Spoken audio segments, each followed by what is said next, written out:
నమస్తే, welcome to NSR news.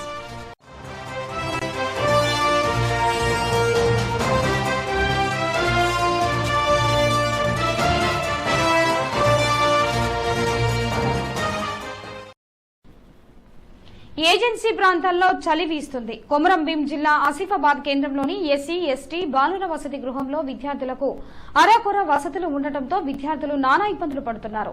అసలే చలికాలం, ఏజెన్సీ ప్రాంతం కావడంతో ఆ ప్రాంతమంతా కూడా విపరీతమైన చలి ఉండటంతో కనీసం వేడినీటి సౌకర్యం లేకపోవడంతో నూనె డబ్బాలు కట్ చేసి వాటిని కట్టెల పొయ్యి మీద పెట్టి వేడి చేసుకుంటున్నారు. విద్యార్థులు చన్నీటి స్నానాలు చేయలేక చాలా ఇబ్బందులు పడుతున్నారు.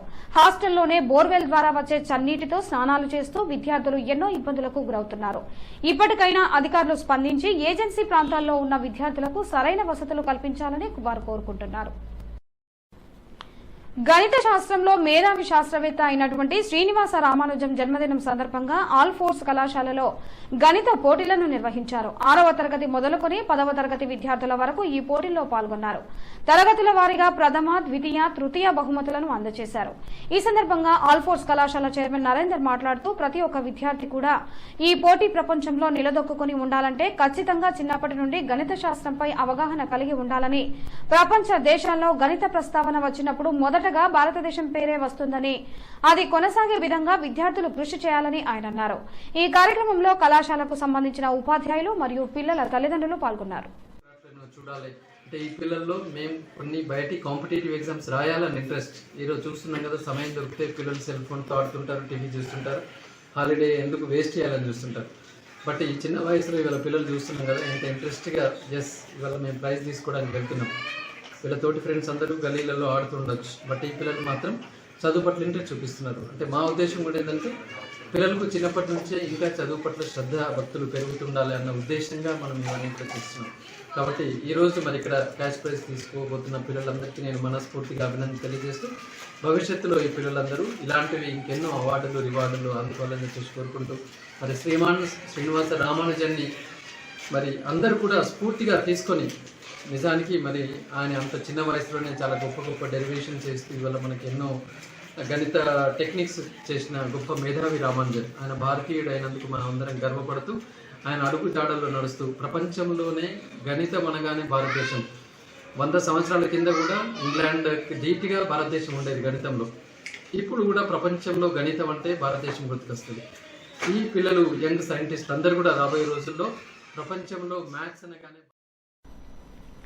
భక్తులు కోరిన కోరికలు తీర్చే శ్రీ పంచముఖ నాగేంద్ర స్వామి దేవాలయంలోని హనుమాన్ విగ్రహానికి 3.5 లక్షలు విలువ చేసే 3 కిలోల వెండి తొడుగులు భక్తులు బహుకరించారని ఆలయ అర్చకులు బద్దుల భోగేశ్వర్ తెలిపారు. వరంగల్ నగరంలోని లేబర్ కాలనీలో గల శ్రీ పంచముఖ నాగేంద్ర స్వామి దేవాలయంలో భక్తులు ప్రత్యేక పూజలు నిర్వహించారు.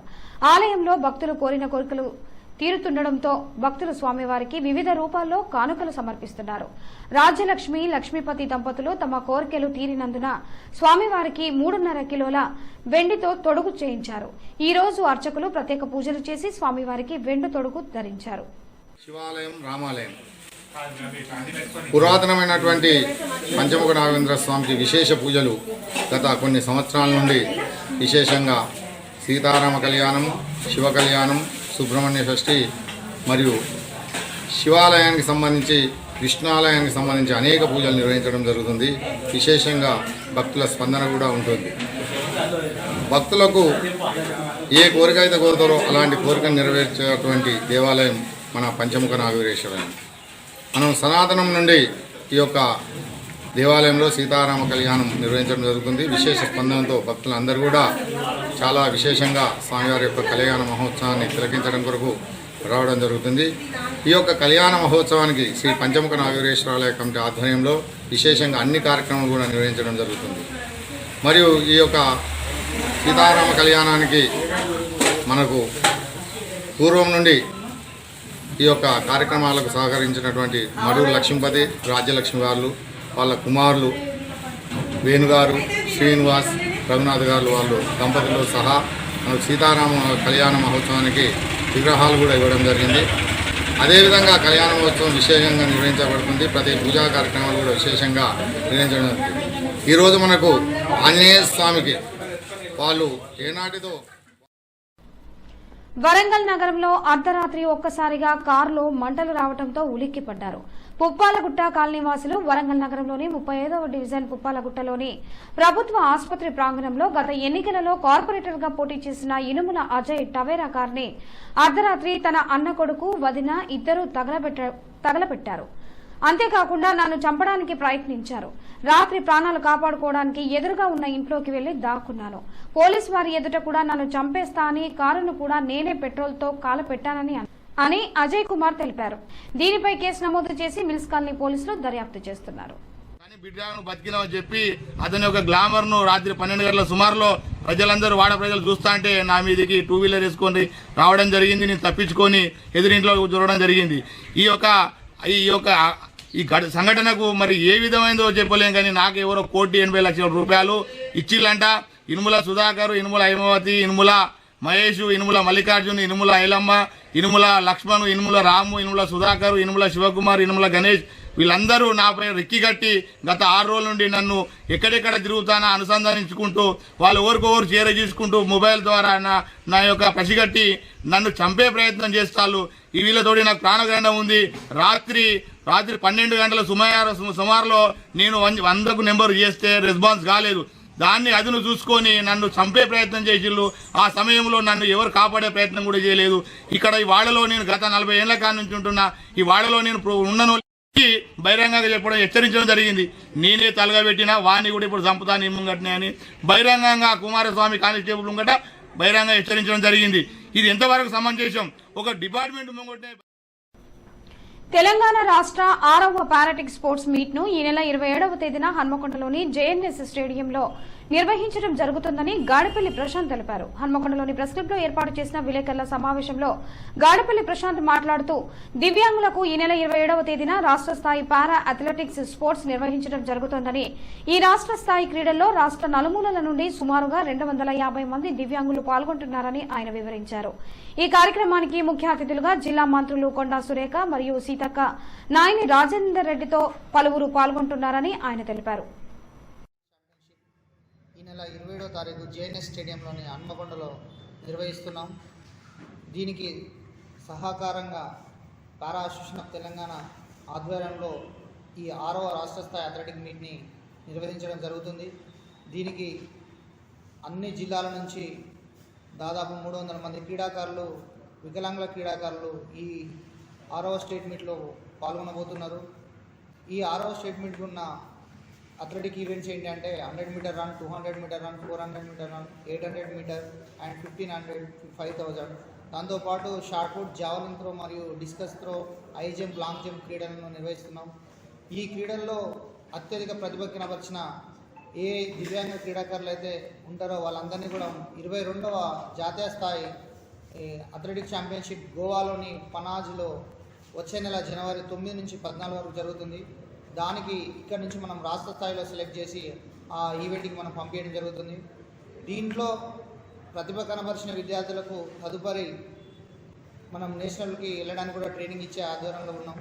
ఈ యొక్క 6వ రాష్ట్ర స్థాయి క్రీడలకు, పారా క్రీడలకు ముఖ్య అతిథులుగా ధనసరి అనసూయ, సీతక్క గారు మరియు కొండా సురేఖ మేడం గారు మరియు నాయని రాజేందర్ రెడ్డి గారు, నాగపూరి రమేష్ సార్ గారు, రాష్ట్ర పారా అథ్లెటిక్స్ సెక్రటరీ సంజీవయ్య గారు మరియు రాష్ట్ర పారా అసోసియేషన్ ఆఫ్ తెలంగాణ సింగారప్ బాబు ప్రెసిడెంట్ గారు వీరు కూడా ముఖ్య అతిథులుగా విచ్చేస్తున్నారు. దీనికి ఈ క్రీడలను విజయవంతంగా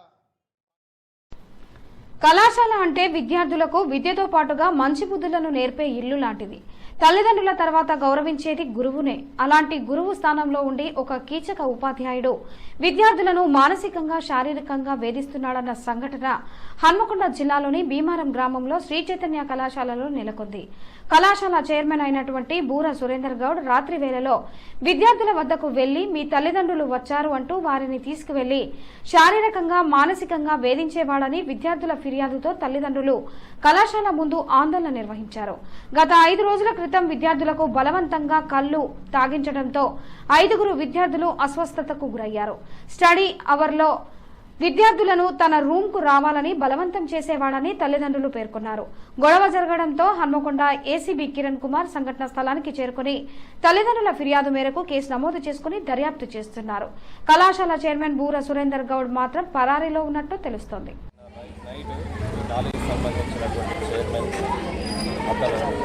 ఒక అమ్మాయి కాలేజీకి సంబంధించిన హాస్టల్లో ఉన్న అమ్మాయి మీద అతను మిస్బిహేవ్ చేశారు, మిస్బిహేవ్గా మాట్లాడారు అనేటువంటి అలిగేషన్ కంప్లైంట్ రావడం, ఆ అమ్మాయి మైనర్గా ఉన్నది. ఆ అమ్మాయి ఇచ్చినటువంటి కంప్లైంట్ మీద ఆ కాలేజీకి సంబంధించిన చైర్మన్ మీద యాక్షన్ తీసుకుంటున్నాము. కఠినమైన సెక్షన్స్ అప్లై చేసి కేసు నమోదు చేయబడుతుంది. అతన్ని ఆ కేసు ప్రకారంగా చట్టపరిధిని కస్టడీకి తీసుకొని అతన్ని కోర్టుకి రిమాండ్ పంపించడం జరుగుతుంది. సో ఇక్కడ ఉన్నటువంటి విద్యార్థులు కూడా ఎలాంటి భయపడాల్సిన పని లేదు. సో వాళ్ళకు మేము పోలీసు అండగా ఉంటాము. సో మేము పోలీస్కి ఎనీ టైం వాళ్ళు కాల్ చేస్తే మేము ఇక్కడ రెస్పాన్స్ అయ్యి తొందరగా రెస్పాండ్ అయ్యి ఇక్కడికి వచ్చి వాళ్ళకు మేము వాళ్ళ సెక్యూరిటీ ఇచ్చే విధంగా మేము వాళ్ళకు పిల్లలకు కూడా అష్యూరెన్స్ ఇస్తున్నాము. సో ఇలాంటి సంఘటనలు మళ్ళీ పునరావృతం కాకుండా కూడా చర్యలు తీసుకుంటామని ఇప్పుడు మాకు రాలేదు. ఇంకా మేము అతను ఖచ్చితంగా మేము కస్టడీ తీసుకుంటాము. కేసు నమోదు అవుతుంది, కేసు ఎఫ్ఐఆర్ ఇష్యూ అవుతుంది. కాగానే అతన్ని అదుపులోకి తీసుకుంటాం. సంబంధించి హన్మకొండ జిల్లా insurance corporation employees union Warangal division 37వ యాన్యువల్ జనరల్ కాన్ఫరెన్స్ హన్మకొండలోని ఎల్ఐసి జిల్లా ప్రధాన కార్యాలయంలో నిర్వహించారు. ఈ సందర్భంగా పలువురు వక్తలు మాట్లాడారు. కేంద్రంలోని బీజేపీ ప్రభుత్వం ప్రపంచంలోనే పేరు ప్రఖ్యాతలు పొందిన ఎల్ఐసిని నిర్వీర్యం చేస్తోందని విమర్శించారు. నాడు వాజ్పేయి హయాంలో నేడు మోడీ పాలన పార్లమెంటుపై దాడులు జరిగినాయి. ప్రజలు ఎన్నుకున్న ప్రజా ప్రతినిధులకే రక్షణ కల్పించకపోతే సాధారణ ప్రజలను ఎలా రక్షిస్తారని ప్రశ్నించారు. డబ్బులన్నీ తీసుకుపోయి విదేశాల్లో దాచింది, ఆ డబ్బులను తీసుకొచ్చి మన బ్యాంక్ అకౌంట్లో ఎత్తున్నారు. ఒక్కొక్కరి బ్యాంక్ అకౌంట్లో 15 లక్షలు ఎత్తున్నారు. ఆ పేరుతోనే జీరో అకౌంట్ విపరీతంగా తీయించండి. జీరో అకౌంట్ల పేరుతోటి పేదల డబ్బులన్నీ బ్యాంకుల్లో జమ చేసుకున్నాడు తప్ప మనకు వచ్చేది లేదు, ఏం లేదు. అట్లాగే అనేక వాగ్దానాలు చెప్పారు. నరేంద్ర మోడీ అధికారంలోకి వచ్చిన తర్వాత ఏ ఒక్క వాగ్దానాన్ని కూడా అమలు చేసిన పరిస్థితులు లేవు. అందుకే ఇవాళ బీజేపీకి అభివృద్ధి గురించి కానీ హన్మకొండ జిల్లా కమలాపూర్ మండలంలోని గూడూరులో దొంగలు బీభత్సం సృష్టించారు. గ్రామంలో శనివారం మధ్యాహ్నం దొంగలు పడి నగదు బంగారాన్ని దోచుకెళ్లారు. గూడూరు గ్రామానికి చెందిన గుండా సారమ్మ కూలి పనికి వెళ్లగా మధ్యాహ్నం ఎవరూ లేని సమయంలో ఇంటిలోకి చొరబడ్డ గుర్తు తెలియని దొంగలు 5,000 నగదు 4 తులాల బంగారం దొంగిలించారు. సాయంత్రం ఇంటికి వచ్చిన సారమ్మ ఇంటి తలుపులు తీయగా ఇంటిలో కారం పొడి వెదజల్లి ఉండడంతో పాటు సామాగ్రి చిందరవందరగా పడేసి ఉంది. పెట్టెలో దాచి ఉన్న 5,000 నగదు 4 తులాల బంగారం పోయినట్లు సారమ్మ తెలుపుతూ తనకు న్యాయం చేయాలంటూ సారమ్మ రోధిస్తుంది. సుమారు 2.5 లక్షల రూపాయల వరకు చోరీ జరిగినట్లు సారమ్మ ఆవేదన వ్యక్తం చేసింది.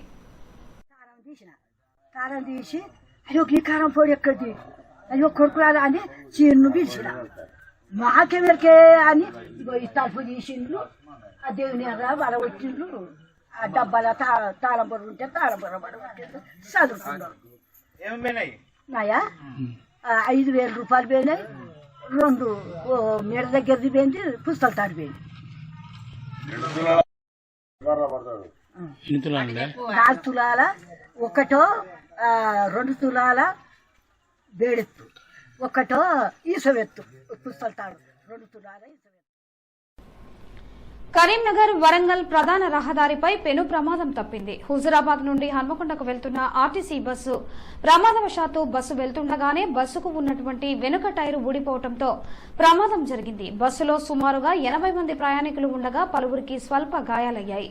55 మంది ప్రయాణించాల్సిన బస్సులో 80 మంది ప్రయాణించడంతో ఓవర్లోడ్ కారణంగా ఈ ప్రమాదం జరిగిందని ప్రజలు అనుకుంటున్నారు.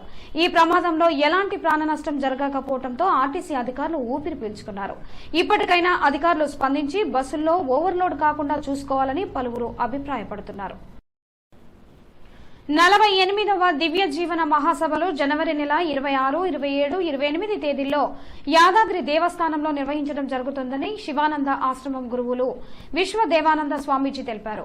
హన్మకొండ ప్రెస్ క్లబ్ లో ఏర్పాటు చేసిన విలేకరుల సమావేశంలో విశ్వదేవానంద స్వామీజీ మాట్లాడుతూ 48వ దివ్య జీవన మహాసభలు తెలంగాణలోని యాదాద్రి నందు 26, 27, 28 తేదీలో నిర్వహించడం జరుగుతోందని, కావున వచ్చే వారందరూ రావచ్చునని, వారికి పూర్తి వసతితో పాటుగా భోజన సౌకర్యాలు ఉచితంగా అందించడం జరుగుతోందని ఈ మహాసభలను వరంగల్ దివ్య కేంద్రం వారు నిర్వహిస్తున్నారని వారు తెలిపారు.